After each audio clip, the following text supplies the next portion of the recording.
Let's spend a bit of time together figuring out why Season 2 of Severance felt so much different from the first one. Let me outline my thesis. Storytelling approach changed to provide fewer answers and more mystery. A shift in direction to prioritize mood and vibe more than the plot. Delivery of information has been deliberately slowed down. Surrealism took over in-world realism for artistic reasons.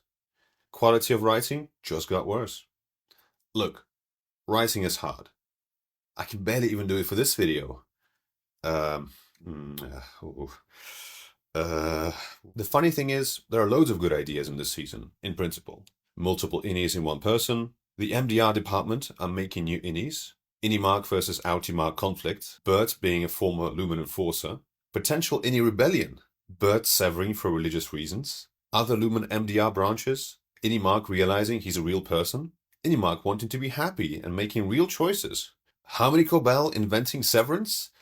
Maybe not that one. Helena as an indie imposter. Outdoor indie retreats.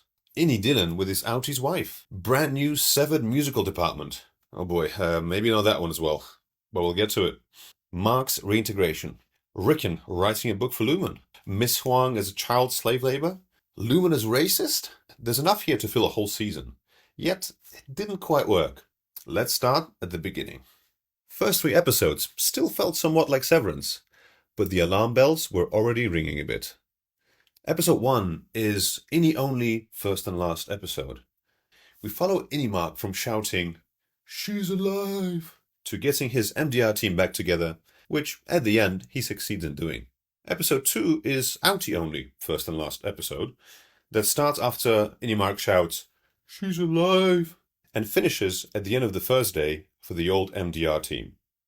The show has never done that before, meaning give us all the plot checkpoints early and then fill the gaps in between.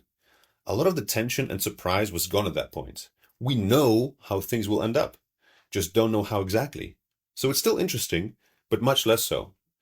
It really messed up with the formula of the show, and I don't think it quite recovered from there. Rewatching those episodes again, it really feels like they would benefit from being spliced together with Innie and Outie scenes for tension.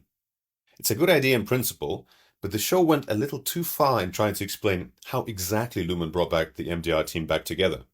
Every visit to every employee, the gift baskets, Dylan's money issues, the new job hunt, exploration of regions for every character. It's very meticulous and intentional, but also a little boring. First time watching, I didn't have any real issue with it, as the show looked to have had a plan to calm things down and start things up with the reintegration plot at the end of episode 3. But then it just didn't. The horrific beauty of the actual severance procedure is that it allows an individual to skip the parts of their life they found most boring and unfulfilling. This gives the writers the perfect and thematically consistent tool to do the same when telling the story. Just skip some time and teleport us to the part where things are either interesting, relevant, or fun. Outie Dylan's Door Factory interview is a great example. There are fun elements in there, and we do learn a little more about the world and Outie Dylan. But we learn very little, and it takes a lot of time, just over 4 minutes in total, including the call from his wife. We learn that Outie Dylan is struggling to find a job, and that there is prejudice against severed people, and I guess that his wife is supportive and nice? We knew about the prejudice bit already, so nearly 10% of a 40-something minute episode is spent on barely developing the world and its characters, let alone the story. If you feel the difference in pace between seasons, then you will feel it multiple times more if you watch them back to back. Season 1 is tighter, sharper, smarter, more dense, and ultimately a lot more fun. There are almost always 2 things happening at once. Dialogue explores both characters and lore, and at the same time moves the story along. Picking individual scenes to prove a point is unfair. I can pick and choose anything I want to prove any point. So let's do it anyway. This was the scene where I noticed just how drastic the difference is. Season 2, Episode 3, Helena and Cobell talk by the parking lot. Helena silently walks towards Cobell for 20 seconds. 5 lines of dialogue each are stretched into a 5-minute scene. It's so easy for the mind to start wandering around when you absorb the scene, understand what's about to happen, think of all implications and possibilities, enjoy the scenery and cinematography, and then still have 10 seconds for the show to catch up. But the show is not done with experimenting on its successful Season 1 formula. Outwardly ridiculous television bit overthink. This is the episode that started to unravel the fabric of Season 2 as something that has little in common with the brilliant and tight writing of Season 1.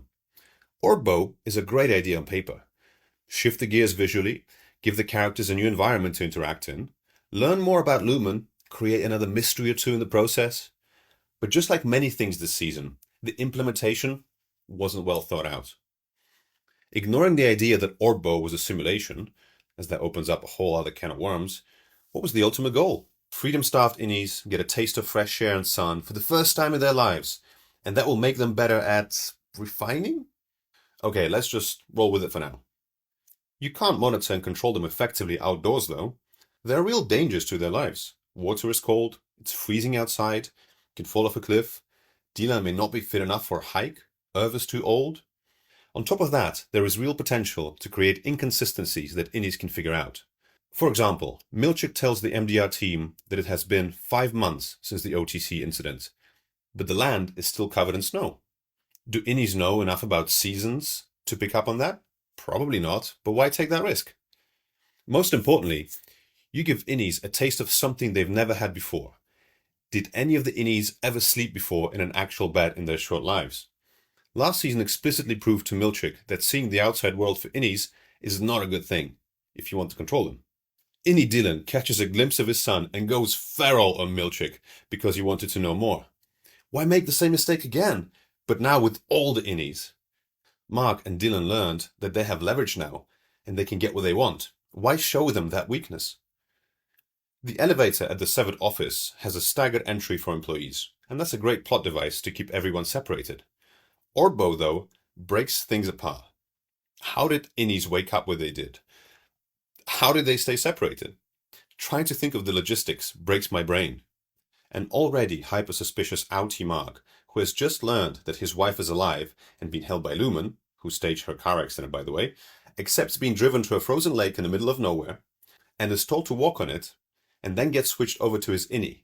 Walks up a cliff, doesn't notice Irv doing the same on a wide open frozen lake?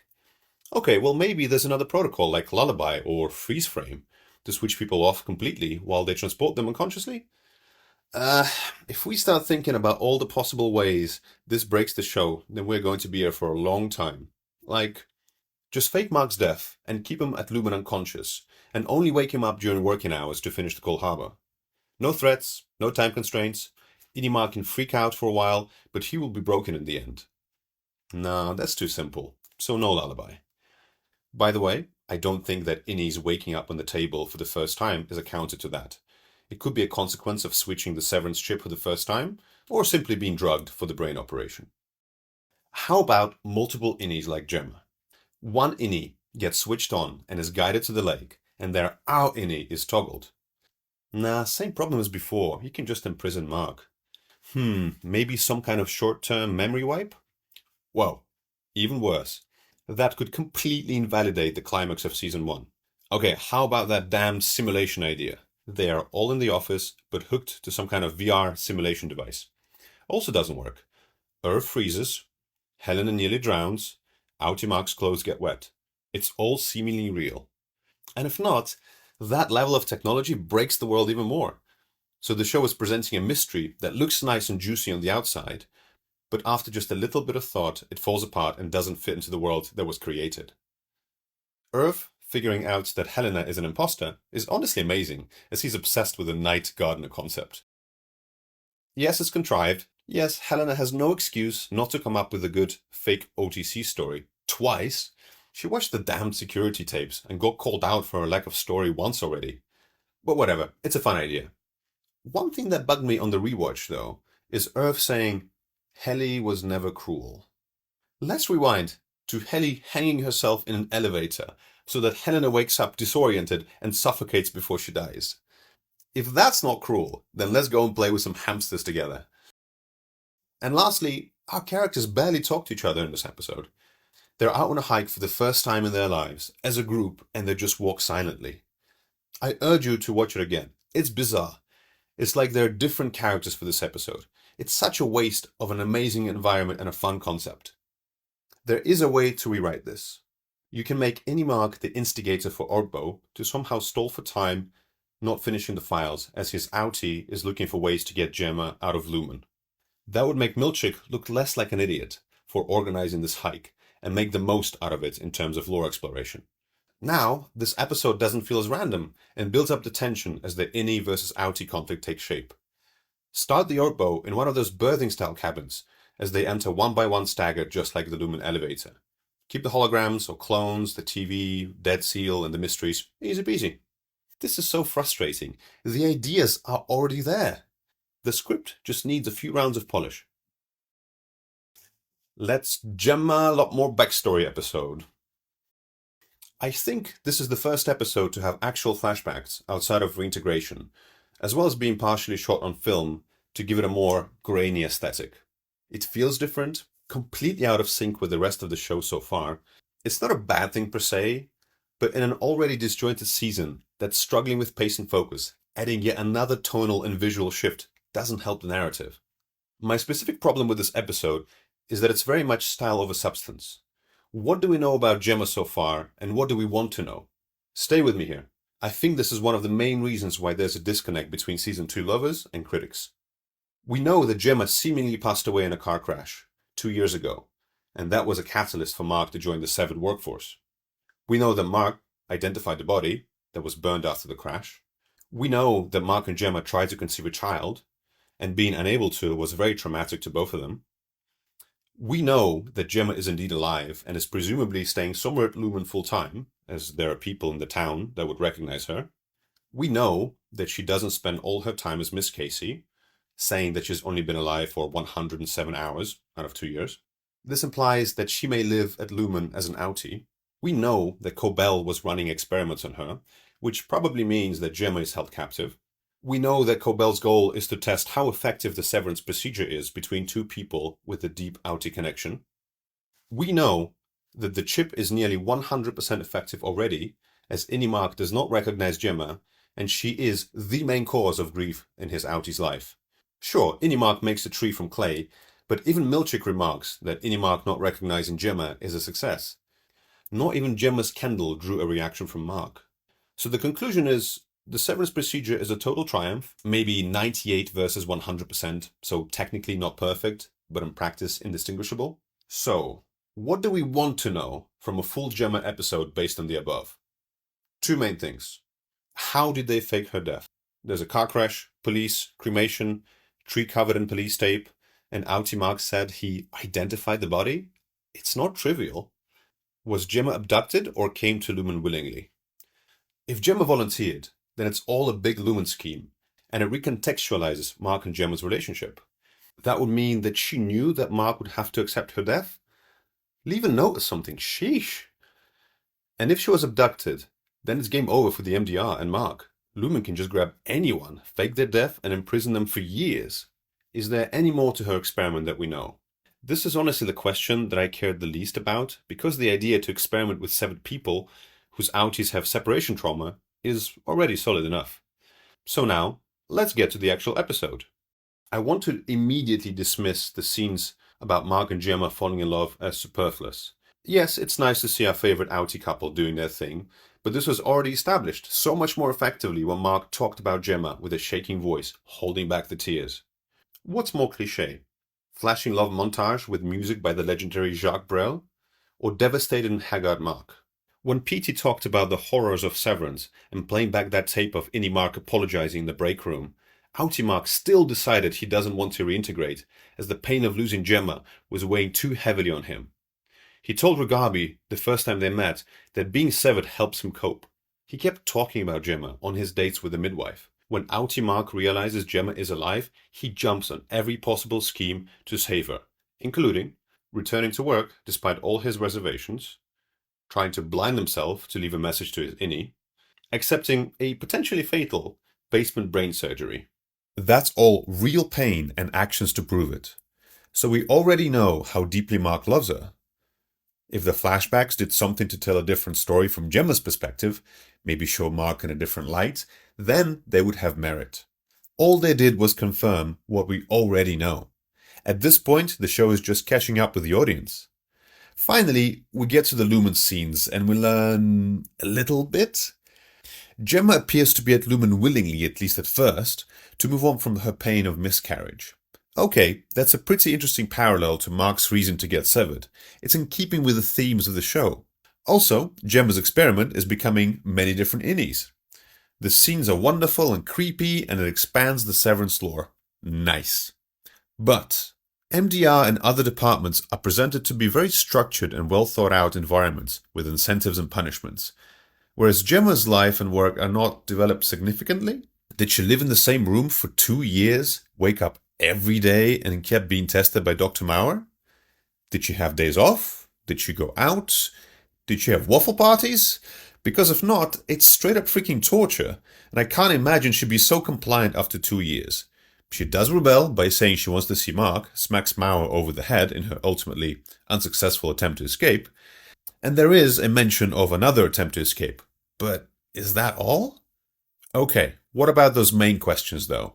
How did Lumen fake her accident? Did she come willingly initially? We're none the wiser, sadly. The show does this thing, suggesting that Mark's coldness was the final straw for Gemma to bail. Him not saying, "I love you" back, or not asking her to stay, or not reading what she sent him. It's mirrored in one of those testing rooms where Maurer says, "I love you," and forces her to say it back. The implication is just too weird and is left completely unexplained. The multiple innies is a cool idea, but it's just an iteration on the standard innie-outie severance and appears to achieve the same result of not being affected by outie's trauma.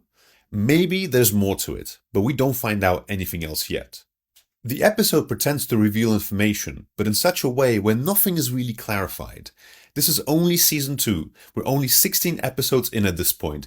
Are we already out of ideas? Here's a solution. Primarily, this needs to be the first episode of the season instead of the 7th. Innie Mark's last words in season 1 finale are, "She's alive." And the first thing we should see is Gemma being, well, alive.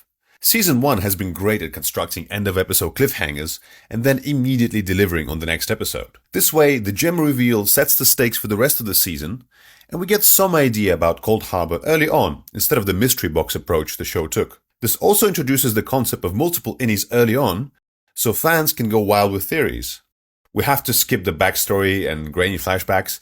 They just don't belong in a show like this. And focus on the present-ish day Gemma, going through the different rooms and all the creepy stuff that follows. It could be interesting to see if one of the files completed by the MDR team, like Allentown, Sienna, or Tumwater, was responsible for creating the Miss Casey personality. We could see Cobell training her as a wellness counselor. Lumen nurse takes her to a room that has some kind of crib or children's toys, could even be the same room as the Cold Harbor. Miss Casey walks in and starts sobbing uncontrollably. The voice on the intercom asks her, "Why are you crying?" And she says, "I don't know." This way, we get that Gemma's sadness comes from losing a baby, and that even the Miss Casey iteration is not quite perfect yet, despite passing the test on being around Innie Mark. In another scene, Gemma talks to Maurer, and she keeps pushing him about wanting to be with Mark and leaving, only for Maurer to loudly interrupt her and say, "Bye, Kier, you chose to be here," in his best culty voice. That would confirm Gemma being at Lumen voluntarily, at least at the start, but won't reveal the mystery completely of why she abandoned Mark. Problem mostly solved. This would save a lot of runtime and allow us to explore more fun and weird Gemma room experiments, or just combine the episode with Cobell's Ether Binge episode. This is one of the most jarring episodes of this season. It's just so slow. Let's look at what this episode achieves by breaking down what we as an audience already know about Cobell so far. Cobell is deep into the Kier cult. There's a Kier shrine in her house. She harbors great resentment towards Lumen after being fired. Someone close to her dies. Unclear, black and white photos of someone named Charlotte Cobell next to a shrine and medical breathing tube. Cobell is doing her own experiments, not authorized by Lumen, to some end. She organized those Innie, Mark, and Miss Casey meetings. Lumen is evil? Duh. What we learned throughout the episode. Cobell grew up in the Kier cult family with her aunt, and worked for Lumen as a child around the Ether factory town. It's not a totally surprising revelation, since we see the child Miss Huang at MDR already. Also, Eagle-eyed viewers will remember that painting of Kier and Vats of Ether from season 1 and 2, but it's a cool callback and setting though. Cobell Mothers died, and she's sad about not being there. This gives character depth, and we confirm that it's her mother that died, but again, it's already inferred by the shrine in a medical tube. We also don't really learn a great deal more about the mother that may change our perception of Cobell as a character. Cobell was huffing ether as a child. Fair enough, screwed up upbringing restated, but that's just a fun fact and has no bearing on her present character. Cobell invented the severance procedure. Actual new information, but so far not relevant in the context of the story, and not a question most have even asked. Why does she need the notebook specifically? We don't know yet. So realistically, Cobell being the inventor of Severance is the only thing we didn't know for sure, and couldn't reasonably infer. But it doesn't play a major role in the story, at least yet. I think most viewers assumed her wanting to return to MDR specifically was to finish her experiment, and being denied to was emotionally painful for such a dedicated Kier cult follower as Cobell. She was falling out of favor with Jamie and the board, which for someone as loyal as her is presumably unbearable and is akin to betrayal. It felt like enough of a motivation, and I doubt many in the audience needed more. This new information could have easily been a line in a dialogue in that scene in the parking lot between Helena and Cobell. Instead, it's a beautiful but meandering 30-plus minute detour in a show known for its tight writing and quick plot development. The finale. The finale opens up with a great set piece, Outie Mark talking to Innie Mark for the first time using a camcorder. I do like the narrative that Outie Mark will ultimately look down on Innie Mark, and they will be in conflict with each other. So I have no problem with where the scene went. But there was one thing that kept bothering me throughout the conversation. Where the hell is Petey? Only mentioning Petey once during the whole season is a real letdown. He was the catalyst to the whole story. There were many things that Outie Mark could have said during that conversation, but there's one topic that had to have been addressed. It may be a bad strategy in convincing Innie Mark by talking about Petey, since he died, but Outie Mark has very few points of contact with his Innie, as they barely know each other. Best friend Petey, right? Petey is the strongest common connection that Outie Mark has to his Innie, aside from Gemma. Him not mentioning Petey feels implausible, however stupid it may be. Petey died in front of Outie Mark like 3 weeks ago, and this has been the catalyst for the whole story. Mentioning Petey is the most natural, non-scheming, emotional, human, and completely obvious topic that Outie Mark would have mentioned based on his journey so far.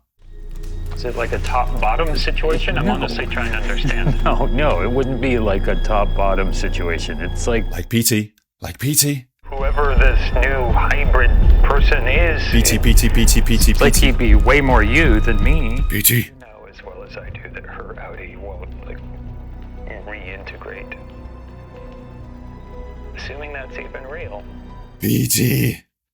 For how combative and smart Innie Mark appears to be with Outie Mark, he completely flipped out when Cobell stepped in and didn't ask any obvious follow-ups. The show became very careful not to reveal any more story than allowed.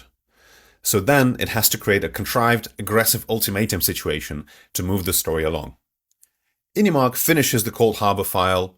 We get some pretty good Milchik Kier stand-up. Who operated the spotlight, by the way? And then the dreaded marching band scene. It's like someone in the writing room thought, this will be a lot of fun to film and to watch. The camera kept repeatedly cutting between Milchik and the band, and Helly and Mark, standing there with baffled expressions on their faces. The dance moves were great, but as the scene dragged along, questions started popping up, like, when and how did Milchik practice this? Why is there a 40-plus strong severed marching band in the first place? They must be going deaf in the small room, right? I thought there was a strict non-interaction protocol between departments. How did they stagger their entry onto the severed floor? Like one by one through the elevator with their instruments every few minutes so as not to meet each other's outies? Why is this even happening? Innie Mark is done. All the previous parties and incentives were incentives to keep working hard. What does this do? Why are the placards pointing upwards? No one can see this. Clearly, this was a scene designed solely for the audience, and as a way to one-up the Waffle Party dance from season 1. The problem is that the Waffle Party actually had a thematic point to it. It expanded on the Kier lore and its cultish and weird practices. It was shorter, The whole scene took like 2 minutes, of which about half cuts to Cobell freaking out at her home, smashing her Kier things after being fired. I counted around 12 cuts between dance and Cobell, with intensifying speed as the dance went on. It was very weird, dynamic, and thematically appropriate. No resemblance to this admittedly fun, little cringy, but questionable and plausibility-breaking romp. We're onto Inimark trying to get access to the Dark Corridor and encountering Mr. Drummond, who kicks the crap out of him until Goat Brienne intervenes. I don't want to be that guy, but Dari Olofsson, who plays Mr. Drummond, weighs 320 pounds. What does that mean? Hold on, let me convert the hamburger units to an actual measurement. 140 kilos. Even Prime Brienne of Tarth would struggle with that. Okay, ChatGPT, Gwendolyn Christie, how much? 85 kilos. Wow. Yeah, that would not even be a contest. Curious. ChatGPT weight of Adam Scott. Oh wow, 70 kilos? Yeah, my boy Mr. Drummond would squash both by just leaning on them. Whatever, moving on. Then we get some very heartwarming scenes of Mark and Gemma finally together. After they escape the Cold Harbor room, where Gemma is seemingly motionless while disassembling a crib, that implies that this iteration of her Innie has moved on from her miscarriage trauma. Innie, Dylan and Helly hold off Milchick and seemingly convert the marching band to their side. Gemma gets out of the severed floor, but Inimark decides to stay inside with Helly. Roll credits. Boo-boo! So, where does the show leave us? A potential Innie rebellion brewing? But surely it's doomed to fail, now that we know that Lumen can do things like Glasgow Block to unsever people remotely. Regardless of the tech, this is the Lumen's HQ, so there's definitely plenty of security staff to take care of any emergency. The episode stopped just short of leaving us on a juicy cliffhanger, like severed employees storming the control room, or flooding the test floor where Gemma was, or doing anything interesting beyond implying a rebellion with musicians, goat herders, and the MDR. So once again, thematically it makes sense. Any rebellion was always coming because they have been mistreated. But there's been no build-up, no solid explanation, no developments for us getting to this point. One so-so speech by Helly, and one poorly timed goat execution, and the severed floor is on fire. Inimark and Helly are running somewhere, I guess. No plan of action is even suggested. It's a good choice to make him stay with Helly. It is some kind of character development. Sadly, it wasn't particularly well established until the finale, where Inimark proclaims that he loves Helly during the chat in the birthing cabin. And that's that. Inimark looking for Gemma for the whole season, however, has been pretty well established. Go figure. But at least Gemma is finally free. Oh wait, of course she's not. She's at an emergency escape stairwell inside a Lumen HQ during a red alert lockdown. Even ignoring the fact that it was established that overtime contingency is a thing, and she can be switched to become Miss Casey at any time, she has nowhere to run. Are Devon and Cobell waiting for her outside? Are Lumen that incompetent that they wouldn't try to protect their most prized asset by at least blocking the exits? We know there's security. We've seen some. Nearest town of Kier is miles away. Police are implied to be on the Lumen payroll. Lumen pays politicians off. Cold Harbor is finished, so who cares what happens to Mark and others, right? Only Gemma is important. Of course, with Season 3 confirmed, something will definitely happen. But it will probably be very contrived and forced. If Gemma does escape, then it would make no logical sense. If she doesn't escape, then Inimark didn't fulfill his duty and those heroic escapades would have been for nothing. Hard to write your way out of that hole. Season 1 finale was incredible. It was a culmination of multiple plot lines and character arcs, and the ending threw all the pieces up in the air, so we could speculate endlessly on how things could progress from there. Season 2, however, sends very weak signals about its future. Now let's dive even deeper. Cold Harbor. So what do we know about Cold Harbor? It has been called out as early as episode 2 by Helena as something that Mark has to complete. A few more mentions by the management discussing the progress in percentage terms. Finally, in episode 7, we learn about the multiple Innie experiments that Gemma is going through, and Cold Harbor being its final stage, the ultimate Innie. Cobell explains that once Mark finishes Cold Harbor, then Gemma will die. The stakes could not be higher. What does that mean in practice, though? It's not very clear, but the show suggests that it's an innie that is completely devoid of their outies trauma. Cold Harbor is a room with a crib, after all, and innie Gemma shows no emotions dismantling it. Miscarriage was a huge trauma for her, so it's a success. The issue with this mystery is that the reveal is not quite that interesting. What's special about this iteration of Gemma's innie compared to the last? We saw Miss Casey, who didn't seem to care too much about Innie Mark, aside from saying he was nice to her. Worse still, Innie Mark also doesn't feel anything for Miss Casey, and his innie is not particularly special. Heck, even Innie Dylan doesn't recognize his outie's wife. There may be something more to Cold Harbor, but after a full season of build-up, the show did not deliver with a satisfying explanation. Security? What's up with security at Lumen in Season 2? In Season 1, Episode 2, when Mark calls in sick, our lovable Lumen management is already suspicious. Distrust by Lumen? Did he sound like he was sick? Creepy stuff. Later, the same episode, Petey says that he can't go back to his house, implying that it's being watched. And we know that it's likely true, because Garner is actively looking for him. So, after many security breaches in Season 1, when Lumen scientist Rugabi went rogue, Chief of MDR PT was reintegrated and escaped, Head of Severed Security Floor Garner was killed, Innie Dylan triggering the overtime protocol, among many others, one would think that Lumen would step up the security for Season 2? Sure, Helly says that Lumen operates on fear, but the security infrastructure is there already. Camera on every corner? Sure. Camera in every computer? Here we go. So after the Season 1 climax, once the feculence hits the fan, Lumen have to improve, right? Cold Harbor, the crowning achievement of the Severed project, is on the line. But for some reason, they don't. Not only that, but Milchick decides to reduce the number of cameras in the MDR office. Lack of security staff in Season 2 can be explained. For example, by Helly's "they torture us" speech at the Lumen Gala.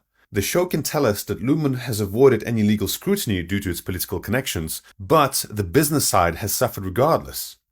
Maybe some staff resigned in protest, maybe there are mass layoffs due to contracts lost as clients back out to avoid bad publicity. That would be a great and entirely consistent explanation if it wasn't for a 40-person Severed marching band performing a bit for 2 employees? They can't find 3 dedicated followers of Keir in the whole company to tail each of the MDR members outside of work? You cannot build up this dystopian corporate giant that is so focused on control that they design the whole floor as a maze and foster such a hostile interdepartment environment that people are ready to kill each other on site, highlight how a freaking godlike CEO is personally overseeing this project, to then make Lumen look like incompetent buffoons. There is a dissonance. This simply does not fit together. Rewatching the first season highlighted once again just how tightly it was written. Mr. Milchick is confronting Dylan with the overtime contingency in his own house. Such a drastic measure because he was reviewing the security cameras and noticed that Innie Dylan took a card from another department. It was so urgent that Milchick didn't even wait for the next day. He just squashed that problem right away. Now, that is the level of control I expect, and even more after the crazy finale of Season 1. Anything less just makes no sense unless the show gives us a good reason. Lumen are not all-powerful and all-knowing. They have some blind spots, and the MDR team have exploited them very well in the first season. It made sense logically and in world. Lumen didn't expect such sabotage, despite being rather vigilant. When someone breaks the rules, Mark, Helly or Bert, they get the break room treatment as punishment and deterrent. When the MDR team was getting too close to optics and design, Milchick printed that painting to plant distrust, and Cobell installed a new door. You can't go on a walkabout anymore without permission. Action and reaction, back and forth. So what's the reaction to the OTC incident that nearly derailed the Pride Severed project? Helena poses as Helly to get inside info, thus putting herself in danger. It's a decent idea, and it even works. Helena finds out what Inimark learned during OTC. Irv blows her cover, and we're back to square one. So what's the next plan? Hello? Anyone? Nothing? All of this could have been achieved by simply monitoring all the cameras all of the time. Also, Milchick knew that Cobell personally followed Mark around after work and even got into his house, but he didn't bring a suitable replacement after she was fired.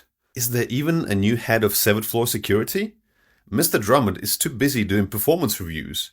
No biggie, it's only the most important project in the company that the CEO is monitoring personally and his daughter nearly died for. The stakes are way too high for Lumen to be this lax. I don't believe that there's a lack of security personnel at Lumen. To even activate the OTC protocol, you need 2 people, so the security room should be staffed all night in case of emergency, like the time Milchick woke Dylan up. Season 1 created a believable plot contrivance to ensure there is no security around at the OTC finale. It's after hours, with a quota achieving end of quarter, waffle party for Dylan, and most importantly, a big Lumen gala in the same building that likely required all security personnel to attend. After this huge lapse, Lumen, and specifically Milchick, would have surely tightened up security, right? It seems like Outie Mark didn't even know about Helly's outburst when talking to Helena in that diner scene. That's an intense level of cover-up and control, so nothing? I can understand the chaotic first week back as Milchick struggled to keep things running smoothly. But even the basic review of the incident would have uncovered that Grainer's keycard was used by Innie Dillon to enter the control room. And Cobell even mentions it at the management meeting after the gala in episode 2. Helen and Drummond are right there. It must be pretty suspicious considering Grainer is not alive anymore. A little more security camera scrubbing would have revealed that at the very least anyone from MDR, aside from Helly, could have brought the security card into the office. All 4 were hiding in the cupboard to avoid cameras. That's even acknowledged by Milchick. This is probably enough evidence to start a murder investigation in the real world. So surely this is enough for a creepy, evil organization to do this internally. Of course Lumen wants to keep everything under wraps, but with their resources, they must put surveillance on Dylan, Irv and Mark. There is simply no way around this. Anything less is completely unbelievable. Mr. Drummond is already snooping around Irving's house. Lumen doesn't have to be perfect or even competent at security. They've shown themselves to be anything but. However, they have a thought-out security system that adapts and tries to improve with real people in charge of it. You can't tell me they're completely dumb after we have seen a bunch of different severance protocols, security handbook, performance reviews, clear intent and actions to create animosity between departments, punishment rooms and such. Them doing nothing is beyond incompetence. It's just lazy writing. The show feels smaller. In Season 1, we have explored such topics as severed workers, reintegration, severed birth, anti-severance protest, Lumen hating punk concert, promotional event to push severance procedure, fighting between severed departments, goats, My Severed Romance by Irving and Burt, Ricken's The You Are cheesy self-help book, the OTC, mysterious and important work at MDR, wellness guide, and many more interesting ideas.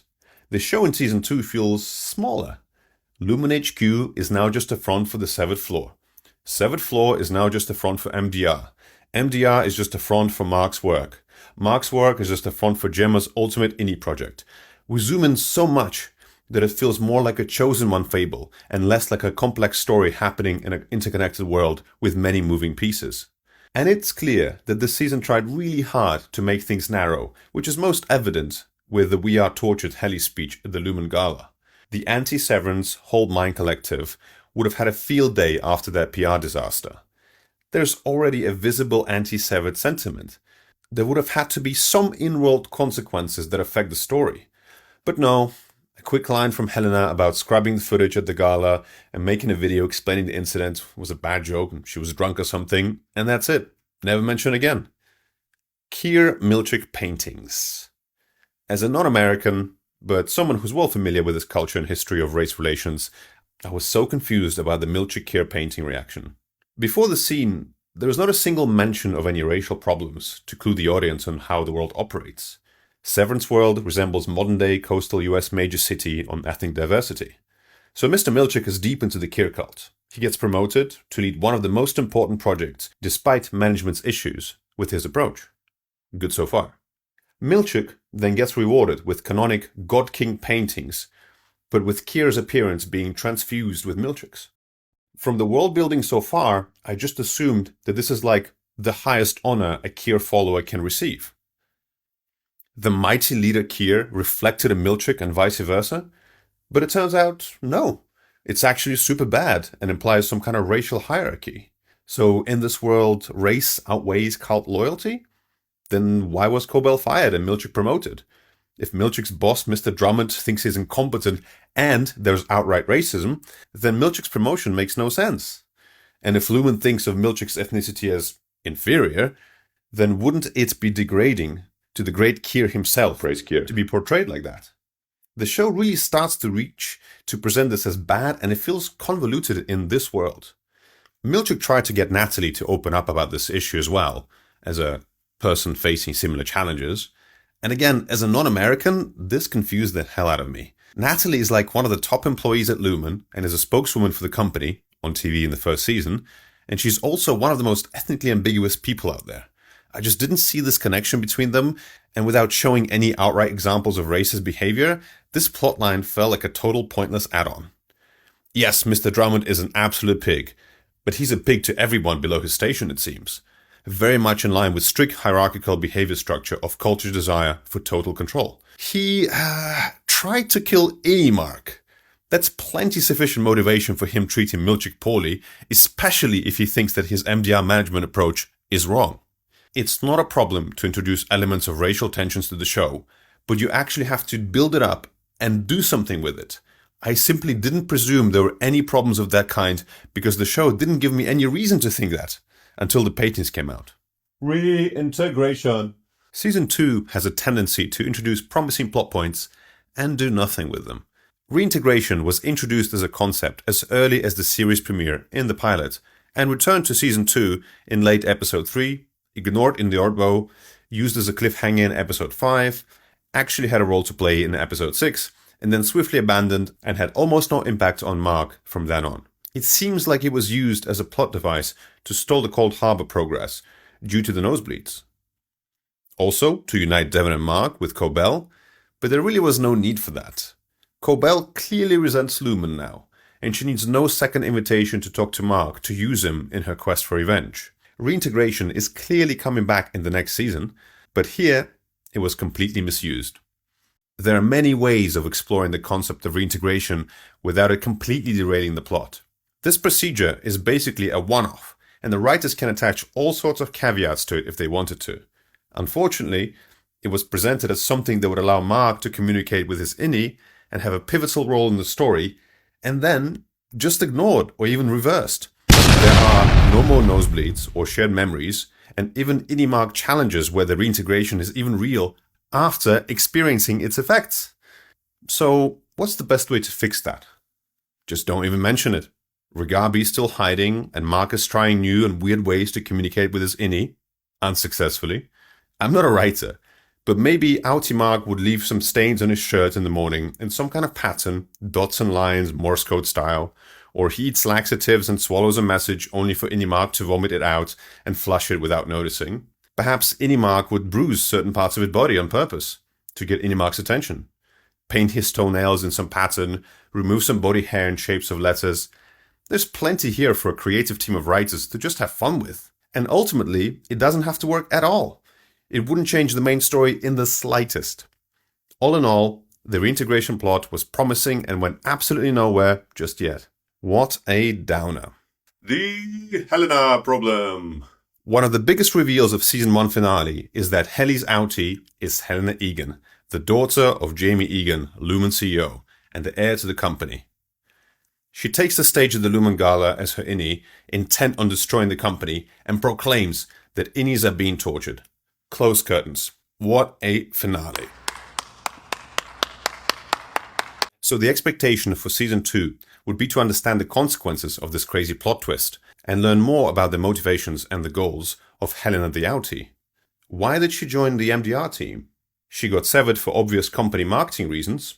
Daughter of the CEO doing the procedure is good optics. But why did she join the MDR specifically? Hubris on her behalf, thinking she would replace Petey and keep innie Mark focused to complete Cold Harbor. Did she want to prove to Jamie she's a true Egan? It makes some sense, but we see Helena reviewing her tapes to see what's going on with Helly, so she must have known she's just causing disruption and stalling the project, trying to run away, cutting herself, resigning, being punished in the break room, threatening to chop her fingers. This inconvenience can't be ignored anymore after Helly tried to freaking hang herself. Did Helena tell the board about that? How and why did she hide this incident? Did she want Cobell to be fired for it? What was the plan at all? Season 1 Helena is a mystery for obvious plot reasons, but Season 2 Helena is a manipulative cookie that puts herself on the line and is heavily involved with the board on how to manage the MDR. So, the complete lack of expansion of her character about the decisions she was and wasn't making in Season 1 is too big of a gap to remain unaddressed. She was instrumental to the whole sequence of events. The show spends a whole episode fleshing up the story of Gemma that we kind of know about already, and another episode as side story shenanigans of Cobell that could have been condensed to 5 minutes, but we barely explore the origins and motivation of our primary character. And that's a real damn shame. The whole show opens up on the iconic overhead shot of Helly waking up on the giant wooden table.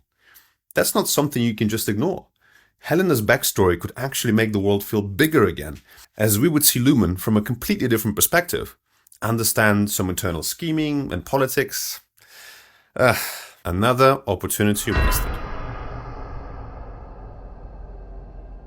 Conclusion! Like many, I have been waiting for Season 2 of Severance ever since binging on Season 1 3 years prior. It left such an impression as this confusing, mysterious, beautiful, funny and dynamic experience.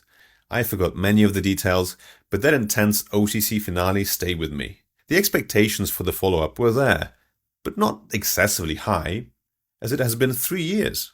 I just wanted something good. As the second season went on, I kept doubting myself. What exactly do I love about this show to begin with?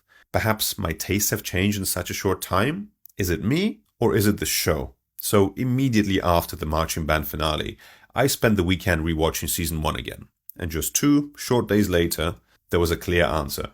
It's not me, it's the show. Season 1 pace is incredible. It's not rushed, has plenty of quiet and slow moments, but they don't drag. There is tension, there are stakes, there are mysteries, the dialogue is great and snappy, all the hallmarks of a great show. Despite knowing all the plot points, and even some extra Season 2 lore, I didn't feel bored for a second. The show still felt fresh. So why did Season 2 change so much about itself? Perhaps it was an intentional choice to slow things down to a crawl, or truly the ideas are already scarce. I prefer not to believe that, as this is a blank slate of the world, and the writers have proved that they know how to grab my attention with a brilliant Season 1. There is plenty online to suggest that filming the second season after a long COVID delay, the writer's strike, was challenging. A lot was also written about the internal conflicts between the different writers and showrunners. I don't want to dig too deep here, as the only thing that matters is the final product. In the end, when I press play, I don't think of Ben Stiller discussing the reintegration plot with the writing team or negotiating with Apple TV about the third season. The show speaks for itself. I have stated this right at the beginning. I have no problem with the general story direction this season. There are new ideas, the visuals are fantastic as always, but something feels wrong. It just doesn't feel that the show understood which elements made it so popular to begin with. Attempting to describe all the issues, tonal inconsistencies, feelings of dissonance, and try to infer intentions is a whole other project in itself. So I will leave it here with some final words. I will of course be watching Season 3 whenever it comes out, rooting for the show to recapture its glory. Hasta luego, chicos!